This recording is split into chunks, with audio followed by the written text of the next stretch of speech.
பிரெக்னெண்டா இருக்கும்போது இதை மட்டும் செஞ்சிடாதீங்க. இது உங்க பேபியோட பிரெயின் டெவலப்மெண்ட்டை ரொம்ப பாதிக்குது. இன்ஸ்டன்டா ஸ்ட்ரெஸ்ஸாவே இருக்க வேண்டியது பிரெக்னன்சி ஃபுல்லா. இது நிச்சயமா பாடியில கார்டிசால் அப்படிங்கிறத அதிகப்படுத்துது. இது உங்க பேபியோட அந்த பிரெயின் வைரிங் ப்ராசஸை வெகுவா பாதிக்குது. அதனால ஸ்ட்ரெஸ் அதிகமா எடுத்துக்காதீங்க பிரெக்னன்சில.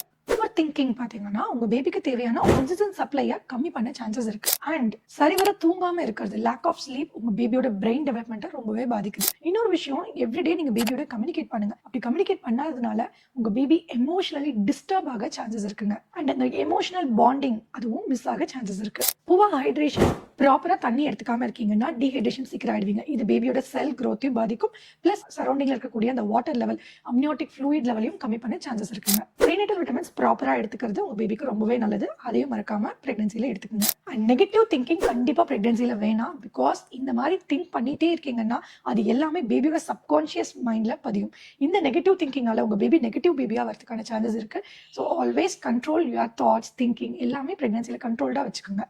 ஏன்னா பேபிங்கிறவங்க அம்மாவோட ஸ்ட்ரெஸ்ஸை அப்படியே அப்சர்வ் பண்ணிக்குவாங்க. அண்ட் நெகட்டிவ் மைண்ட் செட்ஸ் எல்லாமே அப்சர்வ் பண்ணுவாங்க. ஸோ பாசிட்டிவாக அம்மா இருக்க வேண்டியது அப்படிங்கிறது ரொம்பவே இம்பார்ட்டண்ட்டான விஷயம். ஸோ இனிமே ப்ரெக்னன்சியில் இது எல்லாமே செஞ்சிடாதீங்க.